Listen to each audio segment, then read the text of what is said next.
The room glowed like a shrine to money. Gold trim traced the walls.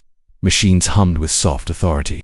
Screens pulsed, numbers no one liked to read aloud.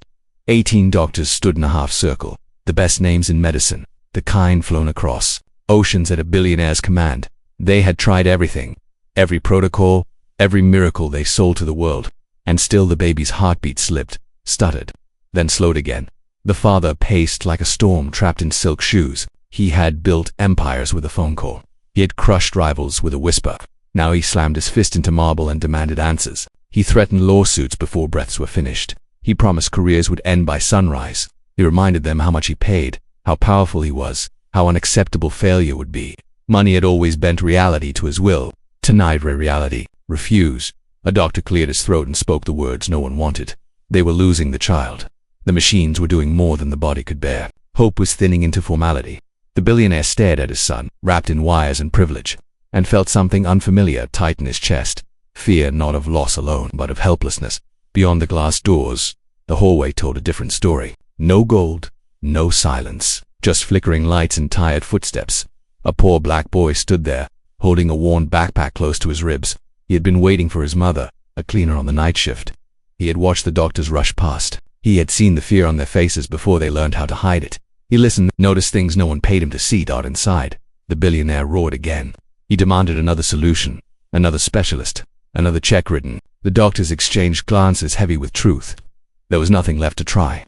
One of them reached for the chart, already preparing the language of loss, already shaping the sentence that would echo forever.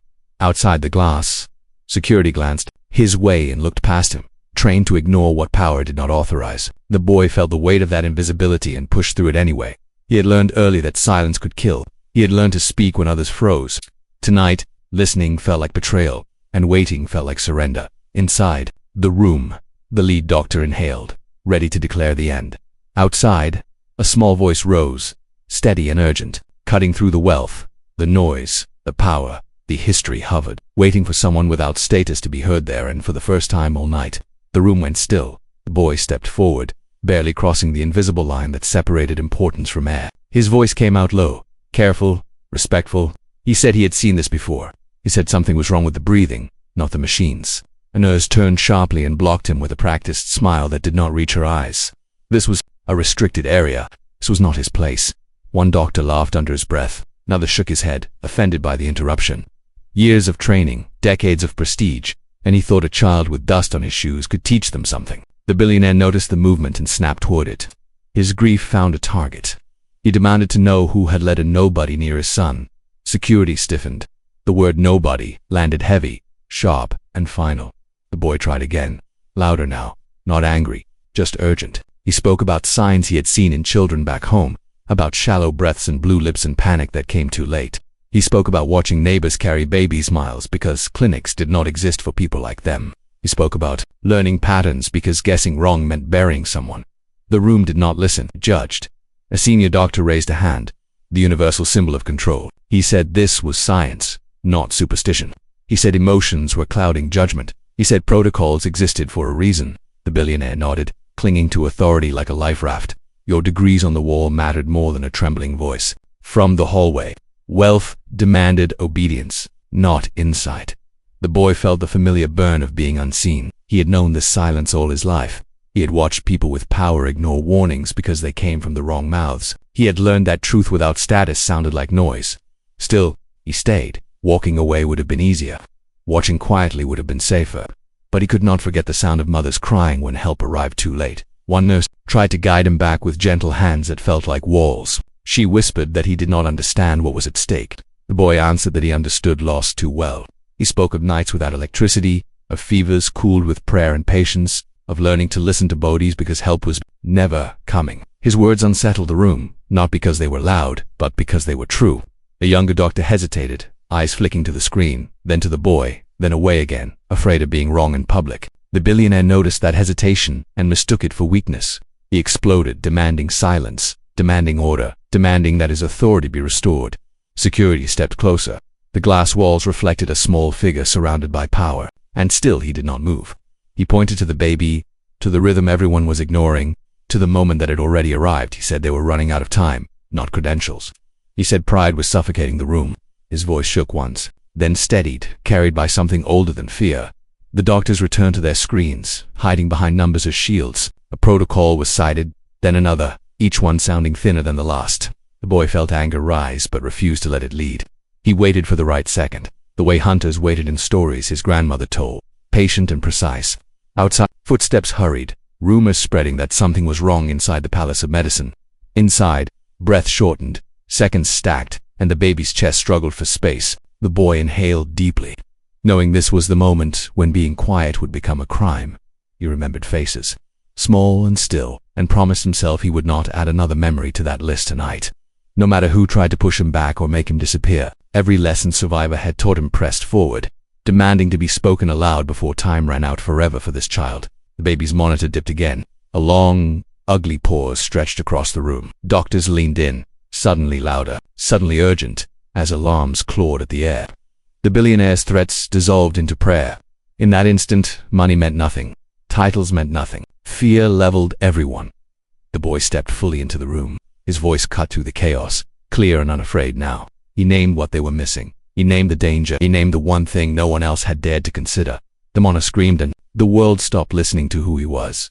The alarms blared like war drums, echoing through the gilded wing. Doctors shouted over one another, names of protocols clashing with voices of panic. Each tried to assert authority, each clinging to years of training, yet none could stop the baby's chest from faltering again. Charts, monitors, and formulas became meaningless. Expertise collapsed under the weight of reality. The billionaire's face was red, vein-popping, a storm of disbelief and fury. Money could summon the best of everything except what was now required, a solution. Outside the room, whispers spread like wildfire. Social media feeds lit up. Billionaire's baby dying despite world-class care. Tweets, live streams, and hastily filmed videos amplified the story. Public opinion surged, hashtags trending faster than anyone could track. The world watched. Every second that ticked away was not just life slipping from the child, but a blow to authority, to power, to the illusion that wealth could conquer all. Inside, the lead doctor's hand shook over the equipment. He had never doubted himself. Until now. He hesitated, trying to weigh options that no protocol covered, trying to calculate odds that no chart could predict. The arrogance of certainty began to crumble. And then, something in the boy's eyes, steadfast, patient, unwavering, forced him to pause. He nodded ever so slightly and, with a shaky voice, granted permission. Let the boy speak. The boy's words cut through the tension like a blade. He described the signs no one else had read, the subtle movements, the faint patterns of distress only someone who had seen too many die without help could recognize.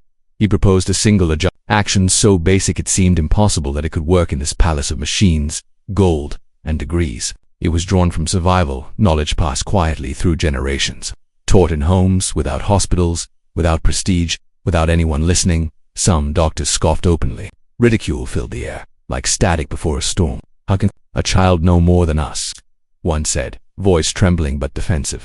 Others hesitated, caught between contempt and an instinct they could not name. The room became a battlefield. Arrogance versus humility, textbooks versus lived experience, privilege versus intuition. The billionaire's fists clenched tighter, torn between pride and desperation. Every second that passed carried unbearable weight. Cameras captured his struggle.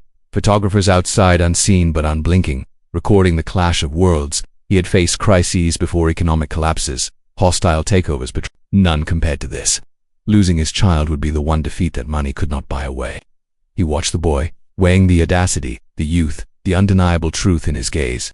Time accelerated. Each breath from the baby became a countdown, a reminder that waiting was a luxury the world could not afford. The nurses flinched, hands hovering, hoping someone would act first. The room divided further, those clinging to protocol and reputation, and those quietly daring to hope, to trust the unexpected. The boy bent closer, steady and deliberate, guiding hands, explaining calmly what must be done. It was a simplicity that mocked the complexity of the tools surrounding them. One hesitant doctor mirrored the boy's movements, eyes widening as the first sign of change appeared. The monitors ticked upward, faint but undeniable. Heart rate stabilized. Oxygen levels climbed in tiny increments. The impossible began to take shape. The billionaire's chest heaved. Pride warred with relief, ego warred with reality. Could he hand over control to a boy without wealth, without title, without pedigree? Could he acknowledge that the answer lay outside his world of privilege? Every eye in the room, every device, every heartbeat depended on his decision. He swallowed hard, staring at the trembling hands of the boy. The room held its collective breath. Outside, the world waited, watching, tweeting, commenting, judging. Every second carried the weight of a billion-dollar empire and the fragile pulse of life itself. The choice loomed. Trust the arrogancy, had always commanded, or embrace the unthinkable. And then the billionaire's fingers loosened. His jaw clenched. His pride and panic collided. The world seemed to pause. The next move would decide everything. The billionaire's hand hovered, rigid, above the polished console. His chest tightened as every second ticked louder than the alarms. Then, finally, a reluctant nod of surrender to necessity over pride. The boy stepped forward, unshaken, eyes steady, movements deliberate. Nothing about him screamed fear. Everything about him radiated focus, clarity, and a confidence born from survival, not entitlement. Doctors froze, mouths half open as if the air itself refused to move. The boy adjusted the baby's position, whispered instructions no one else could hear, and touched the monitors with precision that came from instinct rather than formal training. Slowly, then unmistakably, the baby's chest rose with a rhythm that returned life to the room. Heart rate climbed. Oxygen levels stabilized. Machines beeped in quiet triumph, echoing what the arrogant protocols had failed to achieve. One doctor blinked rapidly, then another, their notes, their charts, their years of accolades worthless against the purity of instinct. Stunned silence replaced the earlier chaos. The room seemed to shrink, compressed by the immensity of a truth they could no longer deny. The billionaire sank to his knees, hands gripping the edge of the bed. Tears traced lines down his face, unshielded, unpolished. He faced a revelation more brutal than any financial loss. Wisdom is not a commodity. It does not live in boardrooms. It does not sit behind diplomas, and it certainly does not bow to money. Cameras clicked, phones captured everything. Outside the walls of golden glass, the world erupted. Social media feeds flooded with disbelief, praise, and viral awe. Exploded comments poured in, and every eye turned to the boy who had rewritten the rules of possibility. Yet even as the room cheered quietly, and even as relief softened the billionaire's rage into humility, the boy remained still, composed. He looked down at the baby, then up at the father, and asked a question simple, piercing, and unyielding, one that made the billionaire pause, the doctors shift uneasily, and the atmosphere tremble with unspoken gravity. It was a question that reframed every assumption, every act of power, every measure of authority that had dominated the night. The billionaire's lips parted, words failing. The doctors exchanged glances, realizing their expertise had been both critical and irrelevant. Every heartbeat, every monitor, every protocol now pointed to the same truth. The boy's courage and insight had rewritten the outcome. The room exhaled collectively, relief and wonder mingling with a residue of shock. Yet in that pause, the weight of the boy's words lingered. A challenge that promised the story was far from over. And in that silence, the next chapter of reckoning waited, heavy and inevitable. The baby's breathing steady, each inhale a quiet triumph over despair. Monitors beeped rhythmically, a heartbeat restored to a world that had almost lost it. Relief washed over the room like sunlight breaking through storm clouds. The billionaire, face streaked with tears and humility, sank to his knees beside the hands that had commanded empires now trembled as he offered everything he had. Money, scholarships, promises, opportunities beyond imagining. But the boy did not bend. He did not take charity. Instead he spoke clearly, firmly, demanding respect for those whose voices were ignored until crisis struck. He asked for recognition for communities overlooked, for children whose lives depended on someone daring to see them, someone daring to listen. His words carried weight far greater than gold, they carried truth. The billionaire listened, fully and quietly, understanding at last that power was meaningless without responsibility, that wealth without listening was hollow. Outside, the world responded in real time. Social media erupted, news networks replayed the moment on loop. Hashtags celebrating courage, wisdom, and humility trended globally. People from every corner of society felt a shift, a reminder that dignity and intelligence could rise from any place, regardless of privilege. The story ignited conversations about inequality, opportunity, and the invisible heroes who quietly shaped lives. True to his word, the billionaire acted. Funds were allocated to underserved hospitals. Training programs were created. Doctors revised protocols to integrate lessons learned from experience beyond textbooks. Communities that had once been invisible gained access to care that could save lives. And in every corner where this story traveled, it became more than a headline, it became a symbol. Humility over pride, listening over arrogance, courage over wealth. The boy, now recognized but unchanged, left the room quietly, carrying no fanfare, only the knowledge that one voice, once dismissed, had altered countless lives. The billionaire watched, transformed, humbled by a lesson he could never have bought, and in the echo of that night, one truth rang clear. Greatness is not measured by the size of your fortune, but by the courage to listen. Sometimes the world is saved by those it never thought to hear.